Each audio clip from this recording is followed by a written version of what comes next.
Hola, ¿qué tal? Muy buenas noches. Bienvenidos al espacio del día de hoy. Mi nombre es Carla Calderón Mayo.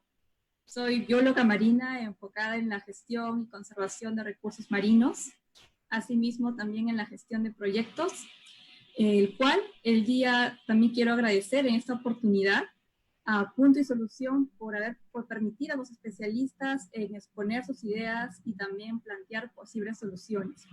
El día de hoy, el contexto al cual nos reúne se titula El impacto del plástico en la vida marina y el rol de la ciencia para mitigar su uso. Y para ello tenemos a un gran invitado que nos acompaña el día de hoy. Él es Diego Venegas, el cual nos acompaña desde Chile. Diego es doctor en Medicina de la Conservación por la Universidad Andrés Bello. Él obtuvo el título de biólogo marino en la casa de estudio y ahora también es profesor en la misma casa de estudio. Actualmente él evalúa y investiga los efectos y consecuencias de la contaminación plástica de organismos marinos, especialmente en lobos marinos. Forma parte del grupo de investigación Ciencia de Isla Guafo, que se enfoca en la investigación sobre la población del lobo fino austral en Isla Guafo, así como su salud y conservación. Bienvenido, Diego, a este espacio. ¿Cómo estás? Muchas gracias. Muy bien. Y de nuevo, gracias por invitarme. Eh, es una buena oportunidad, un espacio para poder compartir lo que hemos hecho y discutir un poco de este tema de la era que vivimos, que es la era del plástico. Sí, justo es buen punto lo que comentas, Diego, porque hablábamos y en general el escenario que venimos atravesando ha venido a evidenciarnos los grandes retos que se tienen desde diversos tipos de enfoques, ¿no? Ciencia, de la investigación, pero también el medio ambiente. Ya lidiábamos con problemas como el plástico, igual antes del escenario de la pandemia, y sin duda bajo estas condiciones se han intensificado, ¿no? Por el tema del uso de protección frente al COVID. Entonces, y justo ahí nos preguntamos si estamos en la era del plástico, pues eso es un renacimiento que está a una tendencia mayor. ¿Qué nos puedes comentar acerca de eso, Diego? Claro, sí, el tema de la pandemia actual nos ha mantenido complejo, en verdad, ya no podemos, dependemos mucho del plástico. Y a eso viene el concepto de la era del plástico. Igual como en un momento la humanidad se hablaba de la era del bronce o distintas eras que hemos vivido, actualmente nos encontramos muy dependientes de lo que es el material, del plástico. Es decir, con lo que estamos hablando ahora, los audífonos, el computador, probablemente los celulares que estamos usando para ver esta transmisión, están hechos de plástico. Y son implementos y estructuras plásticas que no podemos reemplazar por el momento. Es un material muy útil. Y nuestra sociedad, vuelvo a repetir, se ha vuelto muy dependiente de este material. Y especialmente para temas de salud, para los hospitales, los guantes, las mascarillas, es fundamental para la salud y salvar vidas. Es decir, el plástico es un material muy bueno, pero por lo mismo es muy usado, se descarta demasiado, y al ser tan útil es porque es casi indestructible, y al ser indestructible está en todos lados y se perdura casi eternamente en el medio ambiente. Y ese es un gran problema que está causando ahora en los mares. Se está acumulando y acumulando y genera una diversidad de problemas. Y ahí justo comentabas acerca de que al momento de, ya sea equipos, computador, celular, de que adquieres un nuevo instrumento o equipo, en este caso material, este no desaparece del planeta, este se va desintegrando en el tiempo y hablamos de que esta es una forma que también nos obliga a pensar de ser responsables con nuestro consumo y uso. Y ahí podemos hablar bastante claro de lo que es el uso responsable y lo que es el plástico. En ese contexto, preguntarte también cuáles son estos lineamientos que debemos tener como usuarios al momento de adquirir elementos, equipos, instrumentos. Claro, como siempre me gusta decir, no hay que demonizar el plástico, es decir, el plástico es súper útil, en verdad la sociedad y la humanidad ha llegado a lo que tiene ahora por este material. A partir de los años 50 y de ahí su uso fue de uso exponencial y cada vez se utilizó más y más en el tiempo, porque es muy bueno, en verdad facilita mucho la vida. Y de nuevo, voy a citar a Spider-Man, el tío de Spider-Man, que dice, un gran poder conlleva una gran responsabilidad. Este plástico nos da una gran responsabilidad, es decir, eh, podemos hacer maravillas con él, pero al no degradarse por miles de años, genera un gran impacto. Entonces, como dices tú, hay que ser responsable con su uso. Hay que pensar, bueno, si yo voy a utilizar el plástico, ¿vale la pena las consecuencias que va a causar? Es decir, ¿es tan necesario? Y de nuevo, volviendo al tema que me hablabas tú de la pandemia, en este caso uno suma y resta y te das cuenta si es necesario. Es decir, yo no te puedo decir, no uses mascarilla porque es plástica y va a causar problemas en los ecosistemas marinos, porque si no usas mascarilla, la gente va a morir y todos nos vamos a enfermar y algo se va a volver mucho más grave de lo que ya es. Es decir, hay que ser responsable, hay que usarlo lo menos posible y solo cuando debemos y sabiendo las consecuencias. Claro, y ahí es importante destacar que el plástico en general es un excelente viajero en el tiempo, ¿no?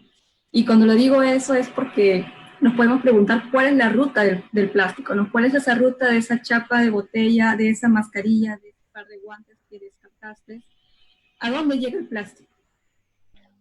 Eso es toda una línea de investigaciones muy interesante, porque como decimos siempre y estamos conversando ahora, el plástico es básicamente indestructible. Y empezó en el año 50. Y si se pone a pensar, el plástico que estuvo en los 50, lo más probable es que siga en el mar ahora. Es decir, es muy normal que los científicos, cada vez que van investigando en distintos organismos, las playas mismas, encuentren plásticos que no son del mismo año. A veces son plásticos que llevan décadas en el mar. Incluso a veces la gente que está escuchando cuando va a la playa encuentra artículos que no pertenecen a la localidad, tienen fechas que son antiguas, y es porque cuando el plástico llega al mar, es movido por las corrientes marinas y termina llegando a todos los océanos del mundo. No sé si tú has escuchado sobre las islas de basura, como se conoce comúnmente, o como actualmente más se les dice, los parches de basura, que es un nombre más adecuado porque generalmente siempre la gente antes pensaba de que la isla de basura era una idea de que era una estructura sólida, donde casi uno podía caminar arriba de ella. Y no es así, es un parche fluido de basura, en su mayoría plástica, en el cual llega desde todas las partes del mundo y llega a los giros oceánicos, los cuales son 5 en total en el mundo: el Pacífico Norte, el Pacífico Sur, el Atlántico Norte, el Atlántico Sur y en el Índico. Y ahí se juntan todas las corrientes marinas y ahí también se sumergen las corrientes marinas. Entonces se va acumulando como si fuera el desagüe de una tina de baño. Ahí llega toda la basura, pero obviamente no llega a un desagüe, se hunde en el mar y vuelve a salir en otras zonas. Es decir, ese plástico va moviéndose constantemente por todo el mundo, desde que se originó hasta ahora. Es decir, cuando botemos los guantes plásticos, las mascarillas, no van a desaparecer, simplemente se están moviendo por el mundo. Claro, y en ese movimiento ya podemos hablar si es que la ruta fuera por ríos, mares, o la haya tomado, este material se va cada vez erosionando, ¿no? Y cuando se erosiona hablamos de que va a ir fragmentándose en partículas de diferentes tamaños. Y ahí hablamos de estas divisiones y tamaños que nos puedas hablar muy bien, porque fue parte de la investigación que lideraste de los macroplásticos, microplásticos y nanoplásticos, ¿no? ¿Cómo nos puedes definir estos segmentos? Claro, el plástico lo caracterizan los científicos de muchas formas, pero la más clásica y la más fácil de describir, y la que usamos generalmente, es por tamaño. Y tenemos los macroplásticos, los plásticos grandes como las redes, como las bolsas, como cualquier material típico sobre 5 centímetros, lo estamos llamando macroplástico. Obviamente hay otras divisiones más específicas, pero en general es el macroplástico. Y esto genera lo que muchos han visto en documentales, en redes sociales, o en las mismas playas en las cuales viven, que es el enmayamiento de organismos, como los lobos marinos, que es lo que trabajo yo, y veo bastante, enmayamiento en los cuellos de los individuos, aves marinas que comen plástico porque lo confunden por su propio alimento y al final no pueden alimentarse, las tortugas, yo creo que lo han visto bastante, y eso es el más clásico y el más fácil de ver. Y después existe el otro que tú decías de la erosión. Como el plástico no se degrada, lo que pasa es que por tanta fricción de oleaje, las corrientes, el mismo sol que tiene radiación UV, va rompiendo estas partículas y va haciendo que el plástico que va envejeciendo se va fragmentando en pequeñas partículas que le llamamos microplásticos. Y de ahí, dependiendo de los tamaños, incluso podemos llegar a los nanoplásticos, que eso incluso cada vez se ha visto más frecuente porque estamos teniendo las tecnologías para medirlo. Y esto es curioso, lo conversábamos el otro día contigo, Carla, de que el macroplástico, ya en el año 80, se sabía que era un problema en los ecosistemas marinos. Ya se discutía de que había que hacer algo urgente porque estaba causando mortalidad de especies, de organismos, era algo grave. Y recién en el 2004 surge la primera vez el concepto microplástico. Y no es porque recién ahí apareció por primera vez, sino que ahí vieron que estaban acumulando y a alguien se le ocurrió, que fue Richard Thompson, que fue un científico en el Reino Unido, el cual empezó a darse cuenta que los ríos se acumulaban entre las piedritas y dijo, no, esto no es normal, es decir, ¿de dónde viene esto? Y ahí empezó a averiguar el concepto de dónde viene el microplástico, cómo se genera. Y como te digo, perdón que me voy un poco por la tangente, pero ¿qué es lo que empezamos a descubrir con el microplástico? Los científicos en general, digo, de que hay dos rutas de generar microplástico. Una, que es el microplástico secundario, que es el que te digo, que es el que se va fragmentando de plásticos más grandes. O tenemos el microplástico primario, que es el microplástico que se genera por la misma industria humana. Es decir, hay muchas industrias que generan microplásticos para el uso comercial. Tú te preguntarás cuáles. Generalmente están en la cosmética. No sé si has visto estas cremas con sensación abrasiva, Claro, o los la pasta de dientes, exfoliantes, ¿no? exfoliantes, claro. Y eso en general se usa con microesferas plásticas. Obviamente hay marcas, que no voy a anunciar marcas ni nada, pero hay ciertas marcas de cosméticos que utilizan microesferas de azúcar para evitar el microplástico. Pero aún así, todo el microplástico que usan en la cosmético termina llegando al desagüe y de hacia el mar. Y del mar a los ríos, de los ríos perdón, del desagüe a los ríos, de los ríos al mar, del mar a los organismos, y después pasa por toda la trama trófica, que son todos los distintos depredaciones de distintas especies, y unos están comiendo otros que ya están comiendo plástico, y el problema se multiplica. Claro, y ahí comentar que cuando decías la cadena trófica o esta ruta, ¿no? Parte de tu estudio, tu investigación fue en pinnípedos, en las cuales tuviste hallazgos de fibras, de microplásticos, y ¿cuál fue esta suposición o marco que generó, es decir, cómo llegó el plástico y cuál es este impacto que puede ver en la vida marina, ¿no? Porque sabemos que los lobos marinos, un poco para la audiencia que nos acompaña, bueno, son otáridos, son mamíferos marinos, que se alimentan de pescado también como nosotros, de recursos pelágicos, de demersales, ¿no? De jurel, incluso peces comerciales, porque también se conoce por eso que hoy en día son amenazados por la pesca, por el tema de la interacción con el arte de pesca. Entonces ellos compiten igual que el hombre por el mismo recurso, consumen también pescado y se les encontró hallazgos de plástico. Entonces ellos están igual, ¿no? En la cadena trófica, justo en la parte superior, y al igual que el hombre, ¿cuál es esa relación e impacto? ¿Por qué los lobos también son un adecuado modelo de estudio para ese tipo de escenarios? ¿No? Wow, ahí me pusiste muchos temas sobre la mesa, interesante. Y claro, lo conversábamos el otro día, y es a lo que me estoy dedicando. Voy a partir por lo último que me estabas comentando. El lobo marino es un depredador tope, es decir, que es el depredador más grande en algunos ecosistemas. Hay depredadores de lobo marino, sí, como la orca, pero en ciertos ecosistemas, no en todos. Pero al ser un depredador tope es similar al ser humano. El humano hace ya muchos años atrás ya se ha considerado un superdepredador. Y es otro depredador tope de todos los ecosistemas habidos por haber. Entonces, los lobos marinos, generalmente yo creo que todos han visto en las costas, en las playas, donde están los puertos, ven que los lobos interactúan fuertemente con el pescador, y los pescadores odian mucho a los lobos marinos. ¿Y por qué? Porque como ambos son depredadores directos de distintas especies, compiten por la misma. Y muchas veces el lobo marino literalmente le roba la comida a la boca al pescador. Es decir, el pescador agarra esa red con sus peces y ve que tiene un agujero, se escapó toda la pesca, y es porque el lobo marino, como son muy oportunistas y son astutos, dicen, muy bien, si él tiene comida, ¿por qué voy a gastar esfuerzo en buscarla si está la comida ahí? Llegar y sacarla. Y van, interactúan, y un problema grave tanto para la conservación de los lobos marinos, como también para las mismas comunidades de pescadores, que también es un tema para ellos, porque de eso viven.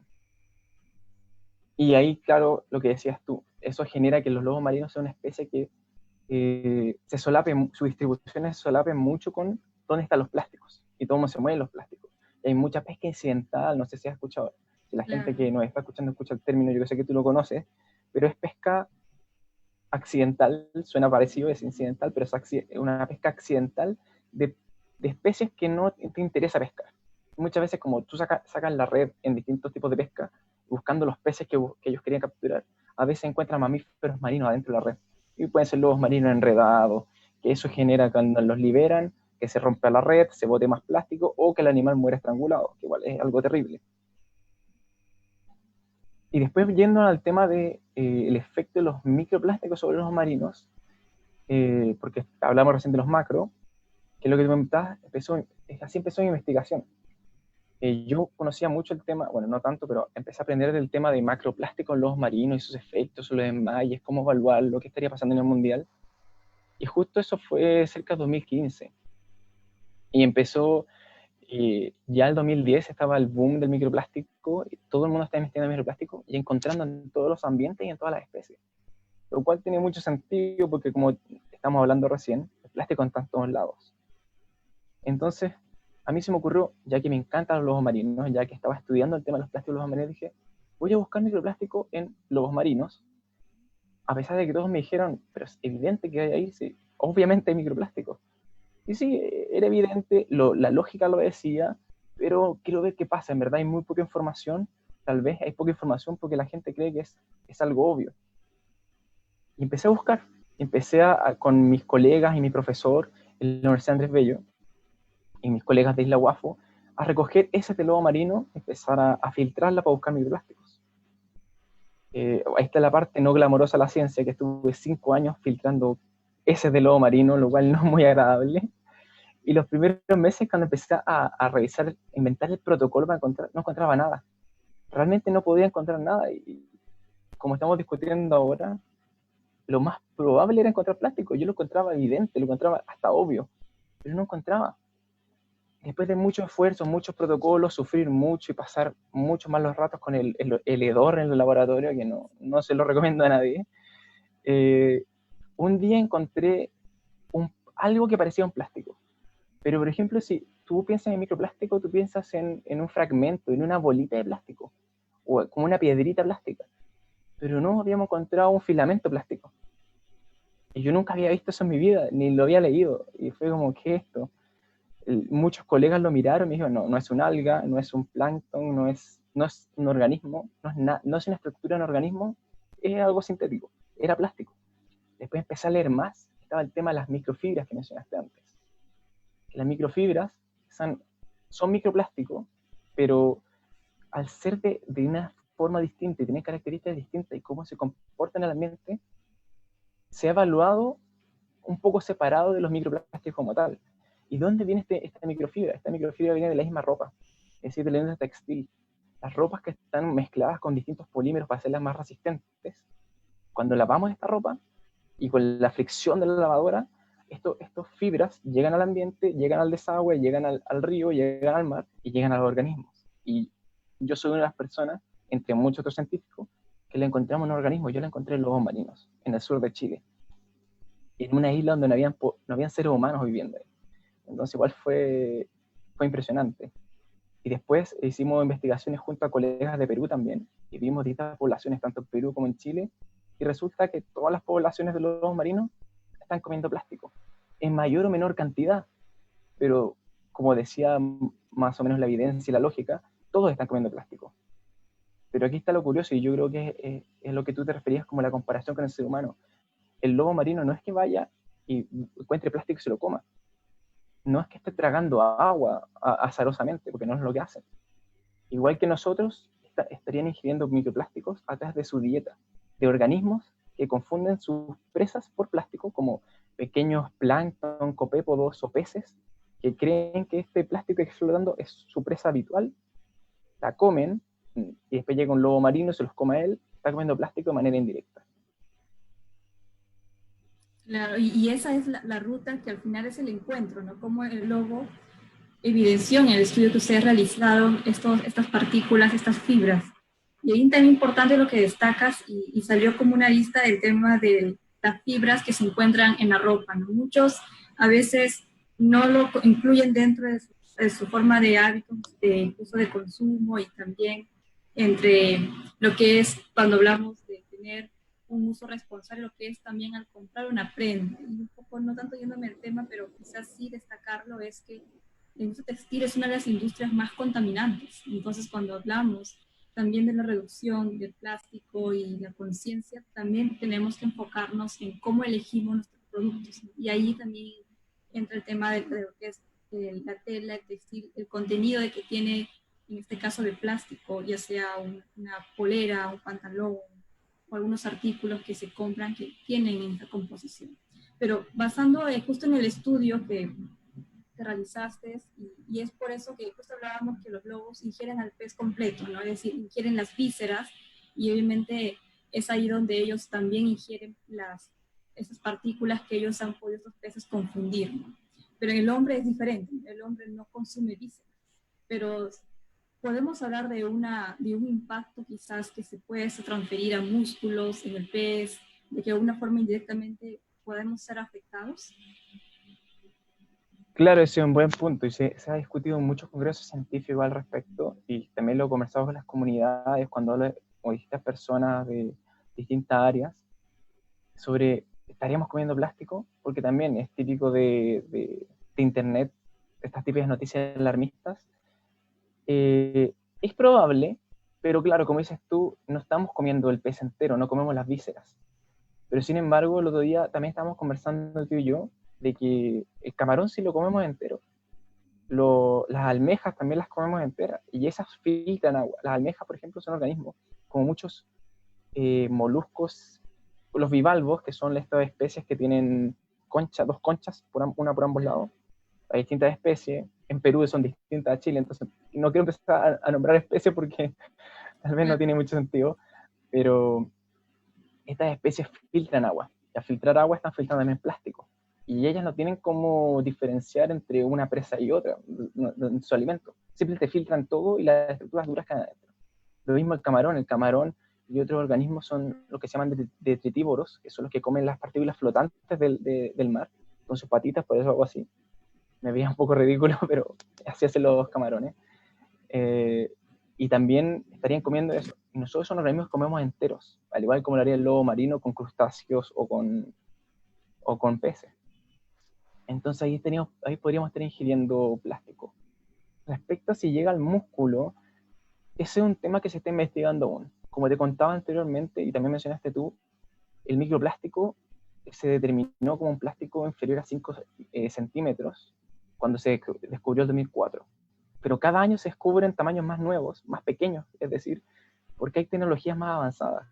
Ya están los nanoplásticos, que son partículas microscópicas que no se pueden ver de ninguna forma con ojo descubierto, hay que tener aparatos adecuados para verlo. Incluso con microscopio es muy difícil verlos. Y estos podrían estar pasando por distintas partes de los organismos. Ya se ha reportado que parece que pasa en la musculatura de bivalvos. No está del todo probado porque fue un par de casos. También así lo han visto en peces, pero de nuevo hay que ponerlo a prueba. Es decir, la ciencia nada es una verdad absoluta, todo hay que ponerlo a prueba y hay que verlo varias veces. Es decir, la excepción no hace la regla, pero existe la probabilidad. Incluso con colegas de la Andrés Bello en Chile, de la Universidad Andrés Bello en Chile, pudimos ver un experimento en peces de la zona central de Chile, en el cual cuando ingerían plástico, este plástico se pegaba en sí mismo por la estática, por su polaridad, y se quedaba atrapado en el intestino y generaba quistes. Y estos quistes en el intestino no solo le generaba incomodidad y saciedad para no seguir comiendo, es decir, pensaba que estaba ya con el estómago lleno, sino que le generaba problemas a la salud, porque después cuando hacíamos los análisis de salud tenía problemas inflamatorios, de respuesta inmune y un montón de otras respuestas que no eran, que hablaba de un animal enfermo. Incluso también conversamos el otro día de que el 2018 ya se estaba investigando, no era nada publicado aún, nada seguro. Nos tendría que investigar nuevamente cómo va el tema de la área de la medicina humana, pero en ese tiempo había un par de colegas que estaban, eh, creo que era en Europa o en Estados Unidos, estaban viendo que el sistema inmune en la sangre del ser humano reaccionaba al plástico, es decir, lo atacaba, es decir, había una respuesta, es decir, era algo que causaba algún problema. Sin embargo, en ese momento las concentraciones que lograron medir de plástico para ver una respuesta eran tan altas que no era muy factible pensar que estuviéramos sufriendo. Sin embargo, una posibilidad. Es decir, el otro día conversábamos del tema, es decir, para que un plástico entre a tu organismo tiene que pasar muchas barreras. Primero tiene que pasar por la primera barrera, que sería tu boca. Es decir, es el orificio más grande de tu cuerpo donde ingresa alimento. Y de ahí tiene que pasar el plástico. Después tiene que pasar por el intestino, por las vellosidades intestinales, para poder pasar a la sangre, que es un filtro mucho más pequeño, es decir, no pasa comida entera de tu intestino a tu sangre, pasan nutrientes, pasan pequeñas moléculas. Entonces, si el plástico llega a tener ese tamaño, sí, en teoría podría pasar a la sangre por la simple difusión. Incluso después de la sangre, vaya a las distintas células, pasa por los músculos, y si el plástico llega a tener un tamaño suficientemente pequeño para atravesar todas esas barreras, sí existe la posibilidad. Y eso son cosas que se están investigando en la ciencia. Entonces hay que tener cuidado.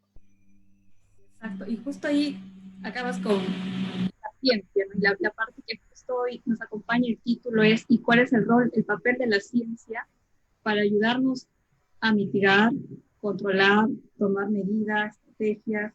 ¿Cómo tiene que ir la ciencia? ¿Hasta dónde debe llegar la ciencia? ¿Y con qué actores debe acompañarse para poder, de alguna manera, hacer frente al impacto del plástico? Y eso Claro, claro, es eso que es articulado, ¿no? Sí, aquí son muchas aristas las que hay que combatir. Es decir, el problema es mucho más grande que simplemente como hago yo, que es voy a investigar un lobo marino ver si tiene plástico. Es decir, el problema no se acaba ahí. Yo lo que hago como científico, como investigador en ese punto es preguntarme un problema, encontrar dónde está el problema, por qué existe el problema, pero ahora viene todo el otro camino de decir, ¿qué vamos a hacer al respecto? Y eso pasa con todas las áreas de la ciencia, y la problemática del plástico es mucho más grande. Es decir, tengo el dato, ahora tengo que transmitirlo, es decir, que la comunidad lo conozca, que se alerte del tema, que tomemos conciencia al respecto. Y estas oportunidades como estas son geniales porque podemos comentar lo que se está haciendo, cosas que probablemente la gente no conocía. Después viene también... Sí, disculpa. No, sí, justo lo hablábamos y discutíamos que los científicos, usualmente nuestros espacios de difusión son congresos científicos donde la comunidad científica expresa sus investigaciones, pero estos espacios son bastante ricos porque nuestra audiencia es quizás una audiencia que no puede quizás encontrar tanta relación como otros pueden escucharte y ya conectaron, sino es como que necesitamos dar esos términos mucho más digeribles de microplásticos, de glosar lo que son, de dónde vienen, el impacto, y es por ello que la ciencia ahí tiene que llegar a un nivel de comunicación más fluido, ¿no? Dinámico. Claro, sí, nos han educado por mucho tiempo a todas nuestras generaciones, tanto más viejos como nosotros, de que la ciencia está allá arriba y es algo que hay que llegar a una élite intelectual para acceder a ella y que solo unos pocos pueden entenderla. Y no es así, la ciencia es pública, es conocimiento libre para todos, y así debe ser, es decir, no tiene que ser algo que solo se comente en congresos científicos. Y muchos científicos estamos intentando en volver a traerla a donde se origina, que es la gente. Es decir, es de todos, no un conocimiento que es solo mío. Y eso son cosas que muchos científicos y comunicadores científicos y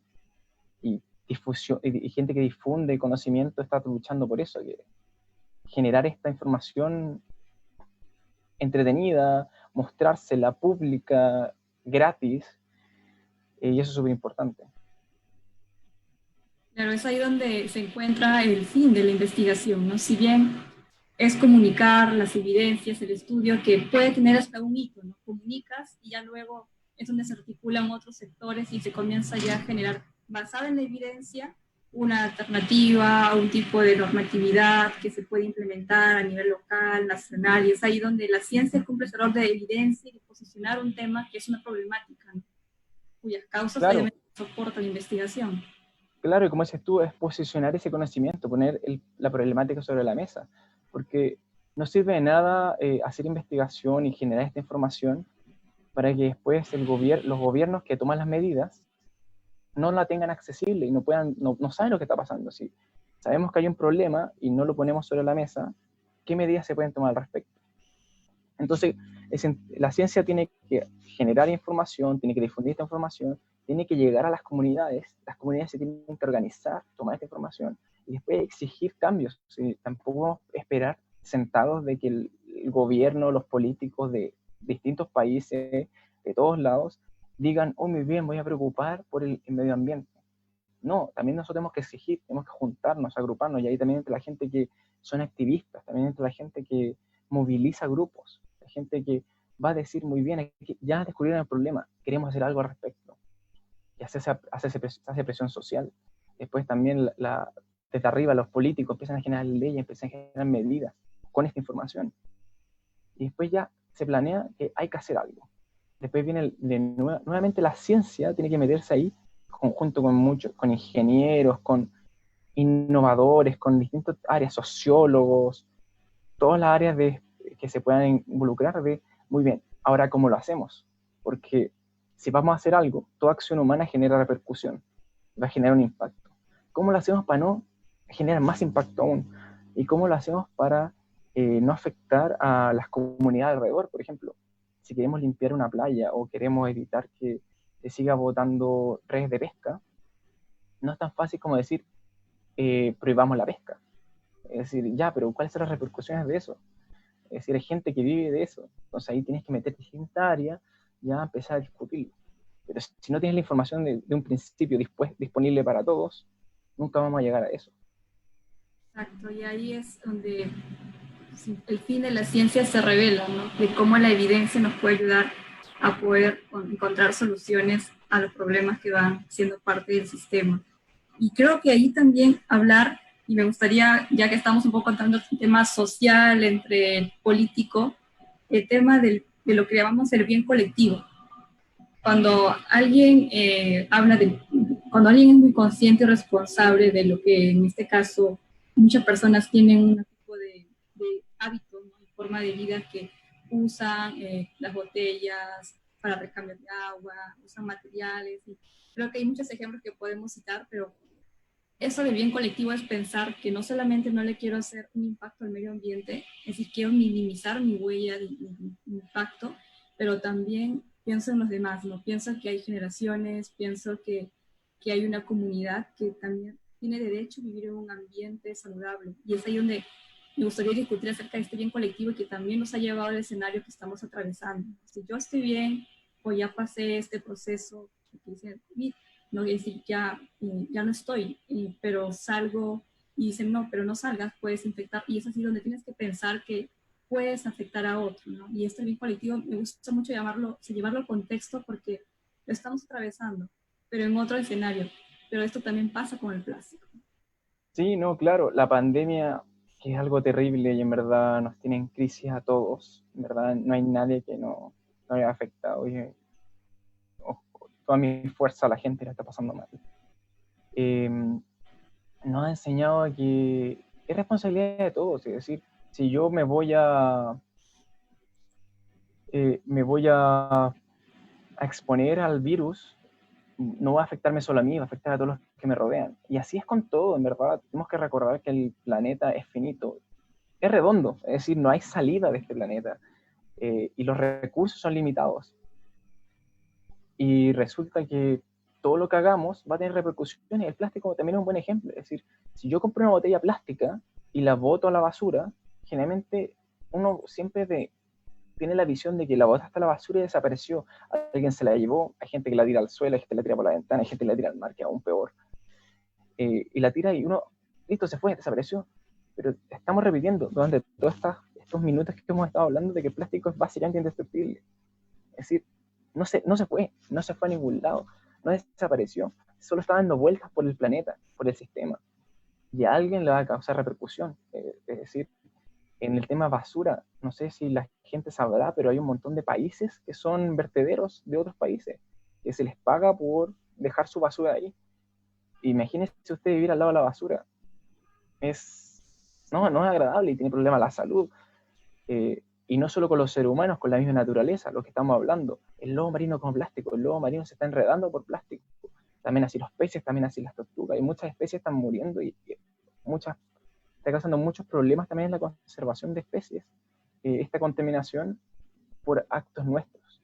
Entonces, no vivimos solos. Todo lo que hacemos tiene consecuencias de que hacerse responsable y tal. Y ayer conversábamos de esto, contigo, Carla, del tema de que, de nuevo, no es criminalizar a la persona que usa plástico. Es decir, yo entiendo que a veces uno quiere comprarse, no sé, unos audífonos bonitos porque se te rompieron los tuyos, quieres sentirte cómodo, quieres escuchar buena música, que la música te alegra el corazón, estás en un periodo súper estresante, súper angustiante, que en verdad es malo. Es decir, estamos en pandemia, me imagino que tu corazón no está muy, muy bien. Entonces quieres algo que te anime. Pero si ya tienes otros audífonos que funcionan y cumplen las mismas características, ¿es tan necesario comprar otro? Y eso que tienes que medir, si tú crees que es muy necesario, y en verdad es que no te queda otra porque es necesario para ti, por distintas razones, porque no todos podemos optar a las mismas opciones, muy bien, hazlo. Pero ¿qué vas a hacer con el audífono que tenías antes? ¿Lo vas a botar directo a la basura? Eso genera un impacto. ¿Por qué no lo donas? ¿Por qué no lo reciclas? Y lo mismo con la ropa, es decir, si tú quieres tener ropa nueva, ¿es tan necesario tener ropa para todas las temporadas, todos los años comprar ropa nueva? ¿Es tan necesario cuando la ropa dura tanto? No sé, ayer conversamos esto mismo, es decir, yo tengo ropa que tiene cerca de 5 años. La última vez que compré ropa habrá sido el 2018 y fue porque ya no adelgacé y la ropa se me estaba cayendo. Es decir, me vi obligado y la ropa la donamos a la Cruz Roja acá en Chile. Entonces igual se puede. Entonces hay que tomar esas consideraciones y de nuevo no es criminalizar a quien usa plástico, porque no todos tenemos las mismas situaciones socioeconómicas, históricas, de nuestra vida, aprendidas, o el conocimiento para saber qué estamos haciendo. Porque, por ejemplo, si tú vives en una comunidad rural y te digo, no uses botellas plásticas, solo usa botellas de vidrio, no uses ningún material plástico, solo vidrio, es un material muy pesado. Es decir, si tú tienes que caminar o tomar el transporte público para llegar en 2 horas a comprar tus insumos, llevártelo en plástico es complicado. Pero, por ejemplo, alguien como yo, que tengo el supermercado a 2 cuadras, no tengo por qué usar plástico. Es decir, yo tengo casi todo en vidrio, llevo mis propias bolsas de género, la misma fruta, no la pongo en bolsa plástica porque no tiene sentido, la fruta tiene cáscara. Uno puede evitar esas cosas. Es decir, si tú puedes, intenta reducirlo. Es decir, ayer también hablamos de esto. Hay muchas peleas que luchar en este mundo, pero cada uno tiene que elegir la suya. Y si puedes ayudar en las otras luchas, aún mejor. Pero hagámoslo, que yo elegí mi lucha contra el plástico. Y siempre fomento a todos de que hagan pequeñas cosas que se pueden hacer, como cambiar el cepillo de dientes de plástico por uno de madera. Obvio, las fibras del cepillo siguen siendo plásticas, porque hasta ahora no se ha creado una tecnología que te limpie los dientes de mejor manera que no sea esas fibras plásticas. Pero al menos el mango plástico, que era inútil, que solo sostiene las fibras, puede ser de madera. De nuevo, una pasta de dientes que sea blanqueadora, porque tiene microesferas plásticas que sacan el sarro de la primera capa de los dientes.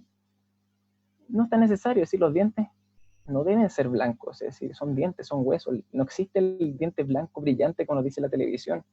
Eso es una invención de Hollywood, del marketing. Obvio, si tú trabajas con tu imagen y eres modelo, bueno, lo entiendo. Es decir, tú vives de eso, tienes que comer.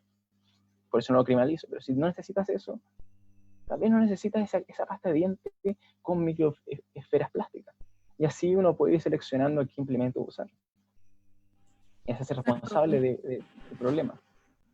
Sí, yo creo que ha dado ejemplos muy claros de cómo en nuestra vida diaria, ya desde este tipo de hábitos, desde prendas, cepillo, lo que son estos tipos de erosivos, podemos mitigar, ¿no? Y comentarte, Diego, que nos han llegado las preguntas del público, así que vamos a ir desarrollándolas, así que son bastante interesantes. La primera es si se tiene algún pronóstico de cuánta contaminación, como las mascarillas y los guantes, podría llegar a los mares de la región por la pandemia. Probablemente exista. ¿Llegaron a hacer un contexto? A ver, ¿a qué te refieres con hacer un contexto? Es decir, se hicieron un cálculo de cuántos residuos se hacían como el día y eso lo multiplicaban por las regiones y al final por país. Claro, por ejemplo, yo desconozco si actualmente existe. Sé que se podría hacer y me imagino que muchos colegas científicos alrededor del mundo lo estarán haciendo. No me extraña que esa información salga pronto. Pero de que es un problema es un problema. Es decir, ya en el 2015 se hicieron esto mismo que están preguntando lo hicieron sin pandemia, y evaluaron, como dices tú, Carla, calcularon cuánta basura generan por per cápita en cada uno de los países, dónde llega esta basura, cuáles los distintos manejos que tiene esta basura en los distintos lugares. Y con eso hicieron un ranking incluso, es un paper de Jenna Jambeck, de 2015, por si alguien lo quiere buscar. Es muy interesante, porque después hicieron un ranking de qué países estaban generando basura y cuáles los que más generaban basura. Y obviamente tenían que ver con los que estaban más sobrepoblados, los que tenían también menor manejo en la política de gestión de residuos, y cuánto de esto termina llegando al mar. Y esos cálculos matemáticos lo hicieron. Y cada año hay otro científico que actualiza esa información. Y con eso se dieron cuenta que cuánta basura llega al mar, y hicieron incluso proyecciones de aquí al 2050 de cómo iba cuántas toneladas métricas de plástico iban a haber en el mar.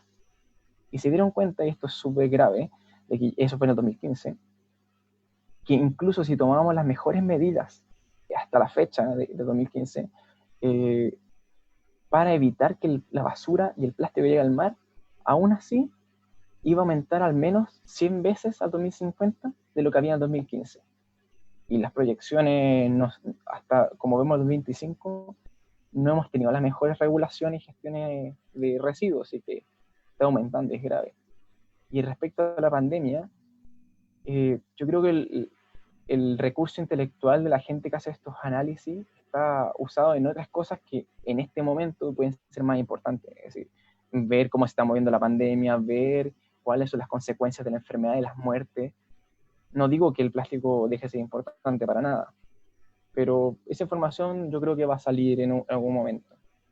Pero como te digo, como le digo a quien nos escuchó, a nuestro auditor, auditora, el problema está y va a seguir creciendo y sigue creciendo, y las predicciones no son buenas. Así que hay que pensar cómo, entre todos, cómo solucionarlo, y saliendo de la pandemia, cómo seguir combatiendo contra el plástico. Exacto, y eso es un buen enfoque. De hecho, había algunas estadísticas que salieron en el reportaje de la ruta del plástico, ¿no? Que decía que antes de la pandemia, porque eso fue una grabación, obviamente la transmisión que se hizo fue post pandemia, bueno, durante la pandemia, ¿no? Pero es decir, me refiero que habían hecho un análisis que como que 200 kilogramos de plástico habían hecho en Latinoamérica un cálculo al año, ¿no? Era lo que usaba una persona. Entonces, ahora, bajo ese escenario, evidentemente estos kilogramos de plástico podrían verse incrementados, ¿no? Porque ahora nuestra protección nos está involucrando a usar más fibras plásticas. Y aquí nos hace otra pregunta también que se relaciona, que es que si el plástico puede llegar a provocar la migración de alguna especie marina o la alteración de algún ecosistema. Esa es muy buena pregunta, en verdad. Incluso tiene que ver con algo que estoy investigando yo con mis colegas. Llevamos ya cerca de 7 años investigando esto. Y es con lo que les decía antes, de evaluaciones matemáticas de cómo y proyecciones a futuro. Empezamos a ver qué va a pasar con la especie de lobos marinos que estoy yo investigando con mis colegas, que estamos investigando en plural. ¿Qué pasaría a futuro con la muerte por enredo en plástico? Y nos dimos cuenta que, al menos matemáticamente, dice que está generando problemas a nivel poblacional, es decir, la población va a empezar a crecer más lento. Y eso ya es grave, es decir, y la población que nosotros estamos investigando ve cerca de 2, 3 enredos por año, son pocos. Y en Hawái, no sé si conocen el caso de la foca monje, ¿se acuerdan que hablaba de los giros oceánicos y cómo están los parches de basura donde toda la basura llega allá y se mueve, se hunde, vuelve a llegar? Hawái, en el hemisferio norte, en el Pacífico Norte, está justo en medio. Y ya se ha visto que la foca monje, una de las grandes causas del problema de conservación y la declinación de su población, es el enredo, la mortalidad por enredo en plástico. Es decir, genera eso. Caso de migraciones como tal, no conozco, no me extrañaría que pasara en alguna especie en particular, porque ya en especies de plancton, de zooplancton, que son organismos animales muy pequeñitos marinos, hay especies que tienen problemas en la reproducción, porque no solo mueren al ingerir plástico porque no siguen comiendo, sino que les genera algún problema reproductivo que no está del todo claro y es muy especie específico, y pasa. En el tema de migración recuerdo el tema de las tortugas. No sé si tú, Carla, creo que ya lo sabes. Las tortugas que ingieren plástico, incluso está muy popularizado en internet.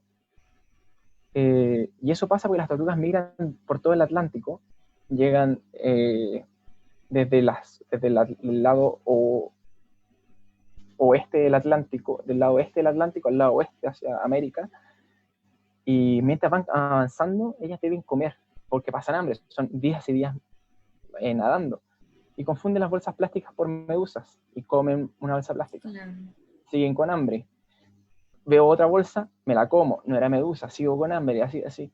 Y hay colegas en Uruguay que el otro día fue una charla y nos mostraban sus datos, y nos contaban que, claro, había tortugas que tienen todo sistema digestivo con plástico compactado, desde intestino hasta esófago lleno de... No, es una cosa horrible. Y está pasando. Sí, es bastante lamentable de cómo no solamente a nivel de biodiversidad marina, sino también cómo puede afectar los niveles más pequeños, ¿no? Que al final es todo un ecosistema y justo nos preguntaba si puede crear un ecosistema, pues a largo plazo yo creo que sí, porque está afectando la fauna que habita en ese espacio, que obviamente va a también ser parte del eslabón de otra especie, es decir, que va a ser el producto, ¿no? Es decir, consumido por otra especie como un depredador top. Entonces, al final generas un ecosistema dañado de temas de equilibrio y obviamente las cadenas se van impactando a largo plazo, ¿no? Y justo ahí, cuando hablaste algo de la isla de basura en el Pacífico, nos han dejado una pregunta acerca de si tienen alguna información reciente sobre la isla de basura en el Pacífico, en la que se habló el año pasado y que resultó ser más grande que Francia. ¿Eso es cierto? En proporción. Sé que es súper grande, ya ahí les mentiría si les dijera un dato exacto, porque trabajo en el plástico, pero se imaginan que la ciencia del plástico es muy grande y hay datos que no manejo a la perfección, pero sí es grande. Y claramente tiene sentido que se esté creciendo y que cada vez crezca más. De nuevo, piénselo, imagínense si ustedes, no sé, cuando están en la ducha y, y sacan el tapón del desagüe y ven cómo empieza a llegar el agua, y ven que a veces cuando uno tiene el pelo largo, cae el pelo y cada vez se empieza a juntar más pelo, más pelo, más pelo, más pelo, porque empieza a agarrar, el agua empieza a llevarse todo el pelo de toda la tina, de toda la bañera. Pasa exactamente lo mismo con el plástico, es decir, si no cortamos la fuente de plástico desde la raíz, el plástico va a seguir llegando, porque el plástico que llega al mar se queda ahí, nadie lo saca. Sí, cuando llega a las playas, hacemos limpieza de playas, pero ese esfuerzo termina siendo mínimo en comparación a todo el plástico que llega a los ecosistemas. Es decir, para terminar con el problema hay que romper la fuente. Y para esas cosas sirve mucho el concepto de la economía circular, que es básicamente generar un negocio, a grandes rasgos estoy hablando, así, un negocio en el cual yo genero un producto y los residuos me hago cargo yo de ellos. Es decir, no llegan al ecosistema y dañan a todos, porque acuérdense que lo que decía Carla del bien común, es decir, que a todos nos va a llegar, sino que este sistema circular, es decir, el residuo, lo reutilizo para sacarle mejor provecho y ser sustentable. Y que lo que llega al ecosistema, el impacto sea mínimo. Y, así, y justo ahí, justo hablando de personas que quizás ya quieren cambiar los hábitos y han empezado por estos tips de cómo, por dónde empiezan, ¿no? Muchos ya están usando lo que son productos biodegradables y nos preguntan si realmente sirve realmente de algo los plásticos biodegradables, si igual terminan en el mar, porque ahora son las bolsas que te dicen biodegradables, los tuppers biodegradables, entonces, ¿cuál es dónde acaban?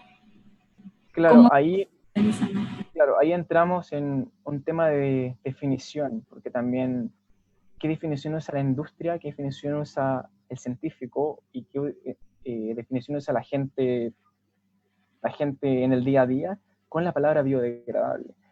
Y también depende también de la política de cada país. Porque biodegradable quiere decir que se degrada de manera con factores biológicos. Es decir, que la especie, algún organismo o bacteria o lo que sea, estaría transformando las partículas de cierto material en algo reutilizable dentro del sistema. El plástico es un material hecho solo por el ser humano, que no existe en la naturaleza, y no existe forma natural de degradarse. Hasta el momento en la naturaleza se observó que se adaptó una bacteria, en un tiempo muy corto de años, se adaptó a consumir plástico. Pero aún así no es eficiente, no puede comer mucho plástico, y no se sabe realmente las repercusiones que tiene esa bacteria en el ecosistema. Es decir, hablar de ser biodegradable es complejo. A veces cuando se hablan de biodegradable se refieren a dos cosas. Uno, que es otro material distinto, que también muchos ingenieros han diseñado distintos materiales, que pueden ser hechos de alga, que pueden ser hechos de otros materiales. Claro, cáscaras, ¿no? De frutas que están generando. Exacto. Y ahí son ciertos polímeros o cosas similares a un polímero, ahí entraríamos en eso. Pero generalmente cuando se habla de biodegradable es porque se degrada, es decir, se hace pequeñito y desaparece. Pero ya hablamos en un principio, eso es fragmentación del macroplástico en microplástico. No se degradó, no desapareció, simplemente se redujo de tamaño. Y eso ha pasado mucho con muchos materiales que se han vendido como biodegradables. Y al final no es la solución. Claro, no es la solución. Y en ese sentido, también nos preguntan acerca de si hay un esfuerzos, iniciativas conjuntas entre países para frenar la contaminación por plástico. Entiendo que, bueno, Perú sí inició con una normativa, evidentemente bajo el contexto no es algo que se está respetando, porque sabemos la necesidad de lo que es el tema de la salubridad, la trazabilidad en general en los espacios, pero no sé si Chile tiene alguna iniciativa conjunta con otros países. A nivel de país, no creo, no estoy claro si tiene algo con un convenio. Incluso Chile está bien al debe, no sé cómo sea el caso de Perú, pero Chile está bien al debe en el tema ambiental. Bueno, probablemente muchos vieron la COP25 y vieron que Chile, que organizó, dejó mucho que desear, no muy agradable decirlo, pero lo que sí está implementando Chile ahora es el no uso de bolsas plásticas. No sé si escucharon la noticia, llegó a Perú, al menos lo venden acá en Chile como el primer país de Latinoamérica que negó la bolsa plástica en todo tipo de comercio, mayor o menor. Al menos dicen eso en Chile, no sé si afuera se ve igual, pero al menos ya no tenemos bolsas plásticas. Pero esa medida no fue de por sí del gobierno, sino que fue presión social, en la cual estuvo, que es lo que les comentaba antes, de la presión y la movilización de personas, donde Greenpeace tuvo mucho que ver ahí. También había otras organizaciones, entre ellas estaba Plastic Ocean, también, que se encargó de la parte legal, de cómo generar esta nueva normativa. Y ahora estamos sin bolsas plásticas. Fue toda una decisión que fue complicado porque muchas industrias no querían o mucha gente era reacia a hacerlo, pero se logró. A nivel internacional no conozco algo que se está haciendo similar, pero sí existen muchos movimientos, muchos grupos internacionales que promueven a sus gobiernos y a otros gobiernos a tomar este tipo de medidas. Claro, y ahí en ese sentido nos preguntan también acerca de la educación, ¿no? ¿Cómo es que la educación, vamos hablando de los niveles incluso como los niños, ¿no? Inicial, básico, donde cuál es la importancia del mensaje que tenemos que darle para poder desde ahí partir con esta tendencia a disminuir a un largo plazo, ¿no? ¿Qué rol juega? ¿Qué opinión tiene acerca de la intervención de la educación con ese contexto? Yo creo que es bastante claro, ¿no? Si los niños los educas, los impulsas o los promueves simplemente a no utilizar el plástico o a disminuir la huella de plástico, yo creo que es un impacto bastante grande a largo plazo, porque ellos en 10, 15 años realmente van a tener una posición o en este caso una conciencia ambiental mucho más responsable. Claro, yo creo que es fundamental la educación en todos los niveles. Generalmente se puede ver más de los niños porque son más plásticos y son el futuro, básicamente. Pero es que ese es el tema, si cuando nosotros nos educaron y a nuestros padres y a los padres de nuestros padres, nos enseñaron con una cultura sobre consumo. Es decir, el sistema funcionaba así y sigue funcionando así con el neoliberalismo y con este concepto de extractivismo de todos los recursos, en el cual todo lo que hago yo es consumir, comprar más cosas, el residuo no me importa, y si me faltan recursos voy a sacar más recursos, y un pensamiento neoliberal de crecimiento exponencial eterno. y sabemos que los recursos en el planeta no son infinitos, se van a acabar y se acaban. Es decir, son finitos, el planeta tiene bordes, no hay forma de bordes, me refiero a la atmósfera, porque no es plana, es redonda. Para que quede claro de qué a eso me refiero. Claro, sí. Eh, No, y es finita, hacer recursos finitos, y en algún momento vamos a acabar con ellos. Entonces es un tema cultural que ahora las generaciones nuevas están tomando en cuenta. Generaciones nuevas me refiero de 30 hacia abajo, 40 años también hacia abajo, están tomando eso y muchos niños ya lo están entendiendo. El hecho de decirle al niño, mira, el plástico genera este impacto, hay que hacerse responsable de lo que nos genera. Yo tengo una sobrina que me contaba esto de que vamos a reciclar, hay que cuidar esto. Y sus propios papás eran como, bueno, qué lata, ya vamos a reciclar. Y yo estaba feliz, pero claro, porque también un tema cultural que nuestra generación tiene que aprender, es decir, hay que hacer ese pequeño esfuerzo. A veces no es tan difícil, pero nos da flojera, no queremos. Y hay que cambiar esas cosas. Y también hay que enseñarnos a nosotros, no solo a los niños, nosotros, a exigir que también la industria y los gobiernos se hacen cargo. Es decir, si a mí me pasa una botella plástica para tomar una bebida, es muy fácil para la industria decirme, muy bien, tú compraste la botella, estás responsable del producto, del residuo del producto. Pero muchas veces yo no tengo dónde reciclarlo porque en mi comunidad no hay dónde. Muchas veces, de nuevo, yo puedo vivir en un lugar alejado de una ciudad muy compleja que tenga infraestructura para hacer esto, o en un lugar más de, uy, se me fue la palabra, pero fuera de la ciudad, y me es difícil hacerme cargo de ese producto. Entonces también nosotros debemos exigir como sociedad, decir, no, si tú como empresa estás generando un producto que sabe generar un impacto, tú también tienes que ser responsable de lo que me estás vendiendo. Es decir, es muy fácil para ti decir que te doy las dos opciones, la ecológica y la no ecológica, pero la no ecológica es mucho más barata. Entonces, si la no ecológica es mucho más barata y yo tengo problemas de dinero, es que aunque a mí me voy a partir el alma, pero voy a elegir la más barata. Entonces, también es responsabilidad de exacto. arriba, no solo de nosotros, también es de arriba, y es de todas las aristas que tenemos que exigir. Y por Exacto, eso aquí también, está la bueno, demanda del mercado, del usuario, es decir, se deben, en este caso, intersectar ese tipo de decisiones, ¿no? Porque no solamente es el que compra, sino también el que produce, y cómo lo vende, cómo se lo permiten vender, entonces, en las aristas también juegan un rol importante. claro. Sí, y ahí también nos hacen una pregunta que es un poco como ya la proyección, quizás, acerca si estamos más cerca de seguir extinguiendo especies por factores contaminantes o por la afección de ecosistemas debido al cambio climático. Es decir, que va a pesar más el cambio climático o los contaminantes. Uf, es una pregunta, no te la puedo decir tajantemente, es una a la otra. De nuevo, los ecosistemas y el planeta en sí es una gran conexión de distintas interacciones. Nosotros como humanos con la naturaleza, nosotros somos parte de la naturaleza, humano con humano, humano con una especie, especie con otra especie, planta con fauna, flora con fauna, hay muchas conexiones.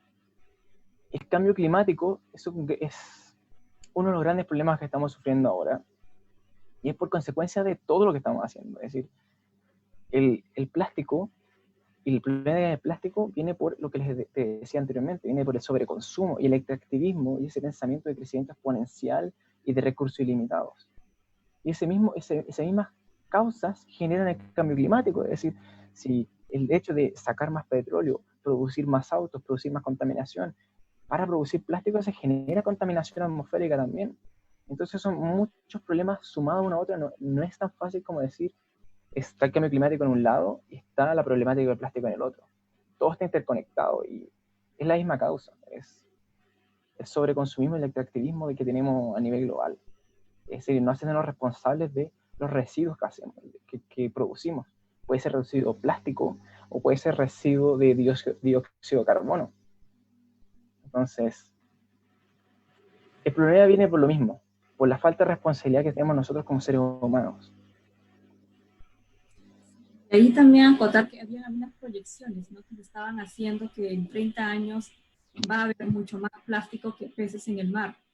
Que algunas que hizo creo que en el año 2018 un reporte, y también fueron otras como que dan tendencia que el plástico va a ocupar gran parte, incluso a nivel geográficamente, espacialmente, de nuestras vidas.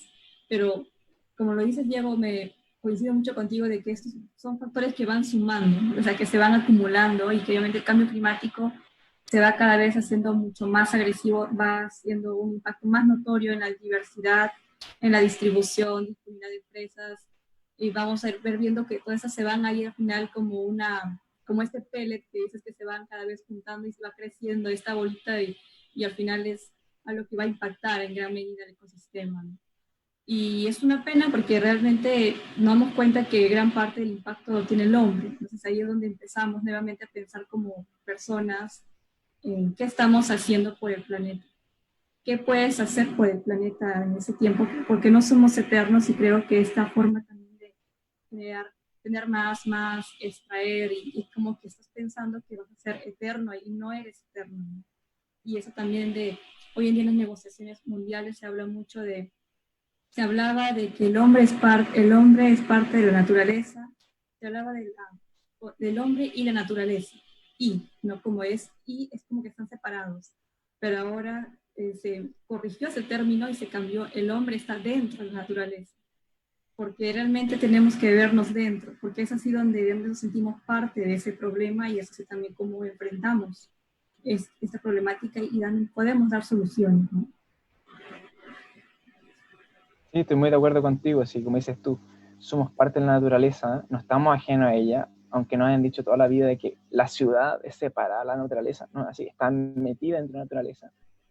Y una cosa que se propone hace mucho tiempo y por muchas personas de distintas áreas es aprender a convivir con la naturaleza, es decir, con la naturaleza endémica de los lugares, tratar, saber usar los recursos sin sobreexplotarlos, sin destruir los ecosistemas, saber hasta qué punto podemos sacar recursos para que el próximo año sigan habiendo, hablando tanto de frutos, hablando de organismos vivos, como pesquerías, por ejemplo. Existen los estudios que nos dicen hasta dónde llegar. Ahí viene el tema de respetar eso y darnos cuenta de que somos responsables de lo que va a pasar en el planeta. Ya está pasando. Sí, y esto también, aquí se nos están quedando casi una última pregunta acerca si estamos a tiempo de darle vuelta a este escenario, ¿no? ¿Estamos a tiempo? ¿Podemos repararlo? Y creo que gran parte de las respuestas han ido saliendo de que la basura no se vaya a este planeta, ¿no? Pero estamos aún a tiempo de poder revertir y tener océanos saludables en los próximos años. En los próximos, mira, así como revertir, nunca vamos a poder volver a lo que era antes. Es decir, también hay que considerar que, volviendo al tema, somos parte de la naturaleza es dinámica, la naturaleza avanza, todo avanza, siempre va adaptándose. Tenemos que adaptarnos, pero el asunto es que tenemos que adaptarnos también a una velocidad que la naturaleza se puede adaptar. Y tal vez, y esto es muy personal, tal vez no podamos sacar todo el plástico y todos los contaminantes que ya están en el ambiente, pero podemos reducirlos y tal vez de alguna forma ver cómo reutilizar todos esos desechos de alguna otra forma, que tal vez no sabemos ahora, o tal vez usarlo en cosas que ya estamos usando. Podrían haber formas. Entonces digo, no creo que sea volver atrás, pero sí va a ser eh, aprender a convivir de manera sustentable en la naturaleza. Sí, muy buen mensaje. Yo creo que eso encaja mucho al contexto que nos está llevando, ¿no?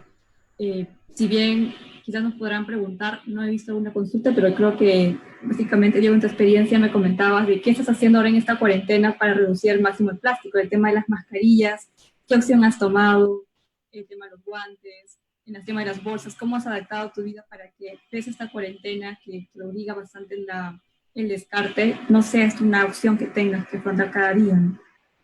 Claro, de partida compré mascarillas reutilizables.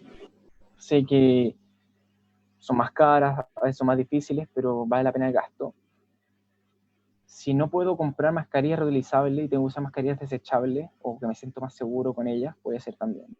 lo digo por alguien distinto que le puede pasar, traten de salir menos, es decir, entre menos salgamos, menos mascarillas vamos a usar. Dentro de la casa no las estamos usando. Los guantes lo mismo. Si queremos usar menos guantes y los debemos usar, salgamos lo menos posible. Expongámonos poco. Si nos exponemos menos, necesitamos menos medidas para protegernos estando afuera, porque no lo estamos. No sé, yo uso mascarillas reutilizables y uso los guantes de invierno, salgo con ellos y después los lavo llegando a la casa, igual que las mascarillas. La fruta o todo lo que compro en el supermercado, no uso bolsas plásticas, porque a pesar de que uno puede pensar si es más higiénico, pero de todas maneras voy a llegar a lavar todo en mi casa, llego a lavarme yo mismo, toda mi ropa, lavo toda la fruta una por una. Entonces no tiene sentido meterle más plástico, porque de todas maneras voy a sacar el plástico para volver a limpiarlo. Y esas son medidas que uno puede ir tomando. Exacto, desde las compras, desde la cómo te proteges, y también el tema, bueno, pasó mucho en Perú, no sé si en Chile, asumo que cuando empezaron a aperturar los comercios locales como restaurantes, muchos empezaron a pedir delivery, entonces obviamente la comida te llegaba en Tecnopor, porque es uno de los, bueno, en este caso es aún en el Perú, se utiliza el Tecnopor bastante, algunos ya tienen ese tipo de actividad, otro tipo de textura, ¿no? Como los cartones, pero y uno veía mucho, al momento de vertir residuos, que había muchas bolsas de pollo a la brasa, bueno, los amantes del pollo a la brasa, entonces veía el vapor, las pizzas, chicharrón, entonces como que esto de pedir a casa, porque ya no puedes consumir un plato, un servicio personalmente personalizado en un restaurante, también elevó esa tendencia al tecnopor, ¿no?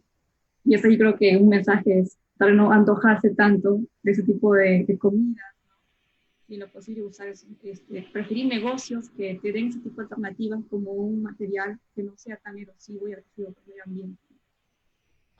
Claro, si lo conversamos antes, si tú vas a tomar la decisión de consumir delivery, de nuevo, no voy a decir que no lo hagas, porque no sé la condición en la cual tú estás viviendo, no sé en qué estado emocional estás, porque estamos en una situación crítica a nivel global y puedo entender que lo necesites por distintas causas. Pero si puedes optar a no hacerlo, no pidas delivery, cocina en tu propia casa. Si no puedes, también existen distintas empresas de delivery que, como dices tú, Carla, entregan los productos en cartón o en bolsas de papel. Existen. A veces pueden ser un poco más caros, a veces están más lejos, a veces no te dan exactamente el plato de comida que tú quieres. Pero de nuevo, es decir, nuestra cultura está muy caracterizada y nos ha enseñado a ser así de si yo lo quiero lo puedo obtener porque lo pago y si lo pago me lo merezco. Y bueno, así no funciona la naturaleza. Nosotros vivimos la naturaleza, así no funciona. Es decir, no es porque yo quiera tenerlo, lo voy a tener. Es maravilloso poder optar a cosas que uno desea. Y por eso digo, si quieren hacerlo, háganlo. Pero tienen que tener claro cuál es la consecuencia de lo que está pasando. Es decir, si voy a pedir un delivery y me va a llegar todo en plástico, ¿tengo donde reciclar eso? Ojalá que sí. Yo también he pedido delivery. Y por eso les digo, a veces estoy mal, llevo días encerrados, estuve 5 meses encerrado en la casa y con mi hermano que vivo con él compramos un par de ese delivery porque en verdad comer algo rico que nos animaba el espíritu. Pero intenté reciclar todo lo que pude de eso. Y claro, por ejemplo, si pido sushi, le digo no me traiga palitos, porque yo tengo los palitos en mi casa, ¿sí? Porque el palito viene en una bolsita o en un papelito o en algo así, o pido un producto, no sé, pizza. La pizza generalmente viene en bolsa, en caja de cartón, entonces ese cartón se puede reciclar. Y ahí no usé plástico y comí algo rico. No sé, hay formas. No es una solución perfecta, pero siempre hay formas de reducir en lo más posible el uso de plástico. Y justo ahí, muy buena acotación, Diego, para a nuestros oyentes que nos encuentran en esta sesión puedan entender de que sí podemos hacer pequeñas acciones que pueden sumar en conjunto, ¿no? Siempre digo como que todos somos como gotitas y que juntos hacemos como un océano al cual podemos darle este contexto de un océano saludable. Y yo creo que ya, Diego, estamos ya en el cierre y quiero invitarte para que puedas extender tus palabras, a un mensaje final para la audiencia. Primero agradecer a ustedes por la invitación, en verdad estas oportunidades son geniales, porque para eso he estudiado y para eso hago lo que hago, para poder integrar conocimiento. Así que me encanta esta oportunidad. Y mensaje para todos, primero, gracias por escucharnos, gracias, espero que lo hayamos entretenido y de paso hayan aprendido algo que no sabían y les sirva esto para comunicarlo y difundan esta conversación. Y decirle ánimos con lo que está pasando a nivel global, fuerzas porque está difícil, y de nuevo, esta es una lucha que depende de todos, es decir, todos tenemos que combatir juntos contra el sobreconsumo y el uso excesivo de plásticos. Y aunque no te abanderes por esta lucha y no sea tú, y tú tengas otra lucha más importante, siempre podemos ayudar un poquito. Siempre piensa qué consecuencias tiene la decisión que tomé. ¿Vale realmente la pena? ¿O puedo optar por otra? Eso creo que sería mi mensaje. Qué gran reflexión. Gracias, Diego, a ti. Más bien agradecerte nuevamente por aceptar la invitación, por estar acá, por compartirnos parte de la investigación que has venido liderando y que sigues aún desarrollando en este contexto. Y a nuestra audiencia les deseamos que estén con bien, manténganse sanos en casa. Esperemos estar en una próxima con otros contextos que nos involucren nuevamente a la vida marina, a los océanos, y así poder sumar con este conocimiento para a fin de tener una vida, en este caso, ecosistemas y océanos saludables. Nada más que decir, muchas gracias y buenas noches con todos.